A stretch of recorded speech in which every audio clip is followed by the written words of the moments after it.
Bom dia, amigos. Hoje é segunda-feira, dia 17 de agosto de 2020. Final da semana passada, celebrou-se um acordo formal entre Israel e Emirados Árabes Unidos. Algo muito grande num momento em que certos atores tentam tomar conta do Oriente Médio, ainda que contra os interesses tanto de Israel quanto dos Estados Unidos. Bem, o acordo entre Israel e Emirados Árabes Unidos forma parte de uma aliança estratégica liderada pelos Estados Unidos para combater, sim, o crescimento perigoso da Turquia na região. Mas isso falaremos logo em seguida.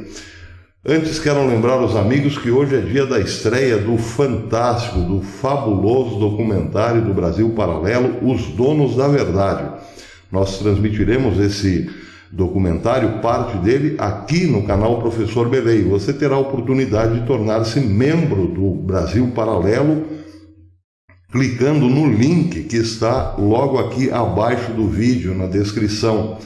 Você pode fazer um plano que melhor lhe interessar no Brasil Paralelo. Por exemplo, com R$10 por mês você se torna membro do programa, do pacote Patriotas, que lhe dá acesso a vários documentários sobre o Brasil. Muito bem, amigos. Hoje, segunda-feira, fomos surpreendidos por uma notícia de Bibi Netanyahu dizendo que firmou um histórico acordo com os Emirados Árabes Unidos, mas, com detalhe, sem avisar o seu colega, por assim dizer, de ministério, Benny Gantz. Bibi fez todo o acordo em segredo, e um acordo muito importante, mas para entendermos a importância desse acordo é preciso voltar um pouquinho no tempo. Certamente os amigos estão lembrados da famosa Primavera Árabe. Pois é, no final do ano de 2010, o norte da África e todo o Oriente Médio foi sacudido por gigantescas manifestações populistas chamadas Primavera Árabe. A Primavera Árabe deixou um saldo de 2 revoluções, uma na Tunísia e outra no Egito, e 2 guerras civis, uma na Líbia e outra na Síria. Mas, além disso, também ocorreram grandes protestos na Argélia, Bahrein, Djibouti, Iraque, Jordânia, Omã e Iêmen, e protestos menores no Kuwait, no Líbano, na Mauritânia, no Marrocos, na Arábia Saudita, Sudão e Saara Ocidental.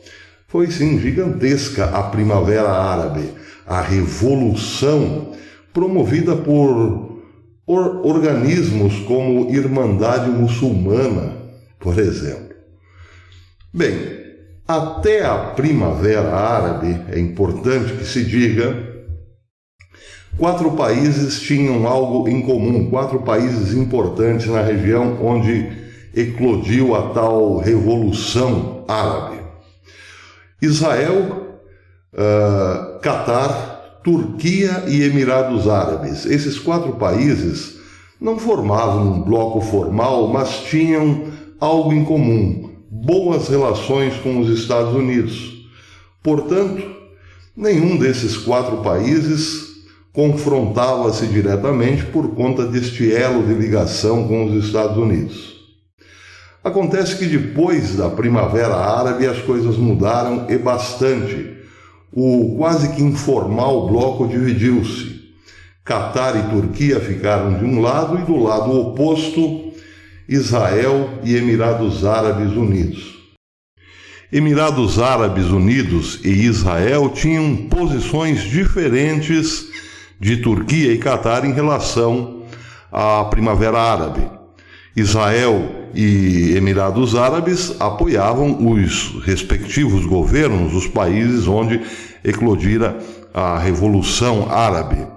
Já, por outro lado, Catar e Turquia apoiavam grupos que fomentavam a revolução, como a Irmandade Muçulmana, por exemplo. E a partir dali, claro, começou uma hostilidade entre esses dois pequenos blocos. De um lado, Israel e Emirados Árabes, e do outro, Turquia e Catar. As razões, muito simples. A Turquia passou a ser agressiva na região. Recentemente, soubemos que a Turquia acabou confrontando-se com militantes curdos na Síria e no Iraque. Também chegou à Líbia, combatendo um aliado dos Emirados Árabes na Líbia, o califa Haftar. Sem falar que a Turquia tem ameaçado também a Grécia. Isso é um problema histórico. Mas a Grécia tem ótimas relações com Israel, faz bons negócios com Israel. Além do mais, a Turquia tem apoiado o Azerbaijão contra a Armênia. O Azerbaijão é apoiado pela Turquia e, por outro lado, faz grandes negócios com Israel. Acontece que os Emirados Árabes Unidos apoiam a Armênia contra o Azerbaijão e, por isso, uma razão a mais para os Emirados Árabes Unidos terem medo, sim, da Turquia. Bem, o Catar, por sua vez, incomoda a Israel e muito. Por exemplo, o Catar apoia a Autoridade Palestina na faixa de Gaza. E a faixa de Gaza é comandada pelo grupo Hamas. Pois bem, Israel, por incrível que pareça, prefere o Hamas na liderança da faixa de Gaza e não a Autoridade Palestina, que, tendo ela também controle sobre Gaza, ficaria muito mais fortalecida em relação a Israel. Israel, portanto, vê o apoio do Catar à Autoridade Palestina como perigoso para os conflitos regionais. Sem falar também, por exemplo, que o Catar tem promovido, via suas redes de comunicação, propagandas contra Israel há muitos anos. Bem, o Catar tem financiado, tem colocado muito dinheiro na Turquia e a Turquia tem se expandido pela região, assustando os Emirados Árabes Unidos e também o Egito, assim como, em alguma medida, a Jordânia. E é preciso lembrar que Egito, Jordânia e agora Emirados Árabes Unidos são os únicos 3 países árabes que têm relações formais com Israel. Final de semana, os Emirados Árabes Unidos, repito, firmaram uma relação formal, diplomática com Israel. A colaboração a boa relação e várias colaborações entre esses dois países, Israel e Emirados Árabes Unidos, já acontecia muito antes da Primavera Árabe. No final de semana, portanto, foi formalizado um acordo formal de cooperação e relação diplomática entre esses dois países. Bem, a comemorar, claro, os Estados Unidos, porque este acordo só foi possível, esta formalização das relações entre Israel e Emirados Árabes só foi possível porque Israel abriu mão, por exemplo, de expandir-se pela Cisjordânia, ocupando o que é considerado hoje território palestino. Bem, isso fez com que digamos assim, recuar em relação à Cisjordânia por parte de Israel foi o que permitiu o tal acordo com os Emirados Árabes Unidos. Os Emirados Árabes agora aparecem como talvez o mais importante defensor da causa palestina, já que defende a causa palestina e tem boas relações com Israel. E as duas coisas em conjunto permitiram, ou será passado para os palestinos, permitiram que Israel recuasse e não tomasse mais posse, por exemplo, da Cisjordânia. Bem, para Israel esse acordo não saiu caro, porque não era mesmo da intenção de Israel, pelo menos não do gabinete de Benjamin Netanyahu, e também não é política de Estado de Israel tomar a Cisjordânia.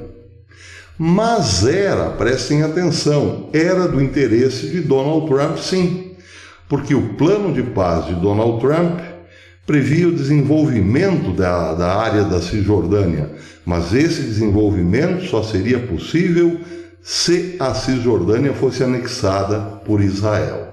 Era parte do plano de paz. Bem, Donald Trump teve que ceder também a esse interesse.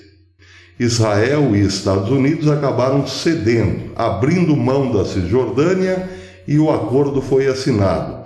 Israel e Emirados Árabes Unidos hoje estão em paz.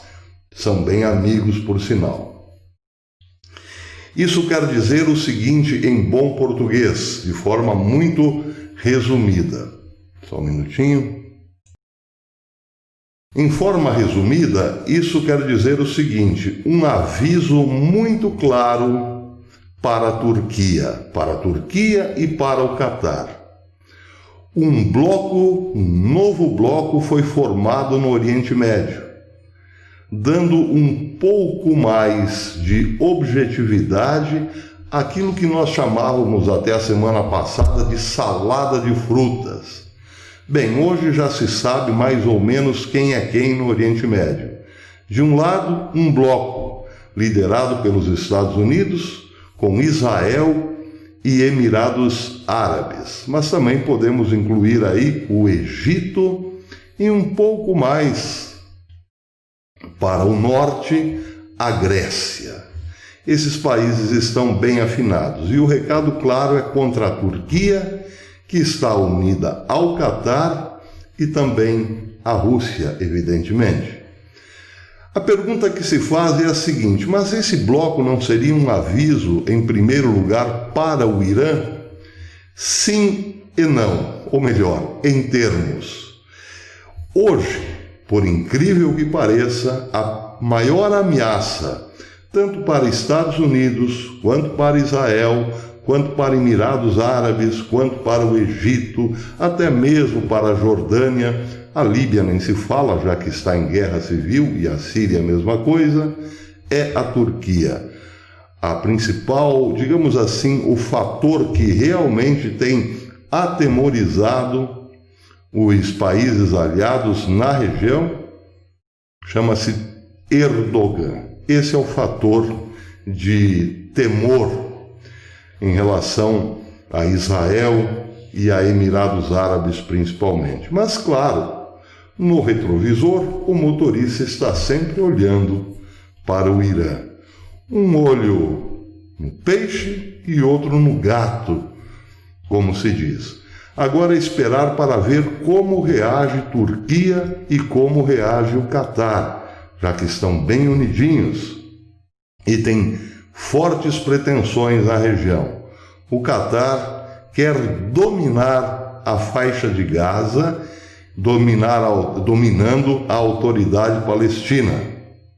Sim, porque hoje quem mais injeta dinheiro na autoridade palestina é o bilionário Catar. O Catar quer ser forte praticamente ali dentro de Israel. E a Turquia quer aos poucos tornar-se dona da bacia de Leviatã. Para isso, quer ocupar definitivamente a Líbia, fazendo da Síria um corredor, como já fizera para chegar à Líbia, fazendo da Síria um corredor, como já fizera o Irã um corredor no Iraque para chegar à Síria. Isso parece um pouco complicado, mas são essas as pretensões da Turquia. Ser dona de praticamente a maior parte do Mediterrâneo e, ao mesmo tempo, sufocar a Grécia e ter, segundo ela, de volta aquilo que lhe pertence, as chamadas ilhas gregas. Vamos ver como reage a Turquia daqui para frente. É bom ficarmos de olho em Erdogan. Ele certamente não ficou nada satisfeito com a aliança Israel e Emirados Árabes Unidos. É isso aí, não se esqueça de tornar-se membro do Brasil Paralelo clicando aqui abaixo do vídeo. Tem um link aqui logo abaixo do vídeo na descrição. E não perca hoje a estreia do documentário Os Donos da Verdade, aqui no canal Professor Belém. É isso aí, até depois.